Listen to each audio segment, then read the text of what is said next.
Hello ଭାଇ, ଜୟ ଜଗନ୍ନାଥ। ଘରେ ଥାନ୍ତୁ ସମସ୍ତେ। ଶୁଭ ସନ୍ଧ୍ୟା ସମସ୍ତଙ୍କୁ ମୋର। ଆଜି ଏହି ଶୁଭ ସନ୍ଧ୍ୟାରେ ଆପଣମାନଙ୍କୁ କିଛି କଥା କହିବି।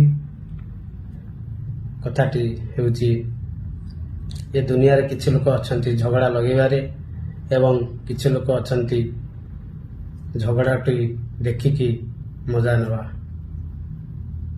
ଏଇଭଳି କାମ କରିକି ସେମାନେ କ'ଣ ପାଆନ୍ତି? କିଛି ଲାଭ ମିଳେ? ସେହିମାନେ ହିଁ ଜାଣିଥାନ୍ତି। କିନ୍ତୁ ଏଇଟା ଠିକ୍ ନୁହେଁ।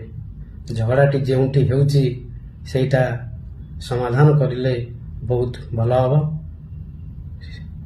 ଏବଂ ଝଗଡ଼ାଟା ଯେଉଁଠି ଲଗାଉଛନ୍ତି ସେଇଟା ଝଗଡ଼ା ଲଗାନ୍ତୁ ନାହିଁ, ବରଂ ସେ ଝଗଡ଼ାଟିକୁ ସମାଧାନ କରନ୍ତୁ।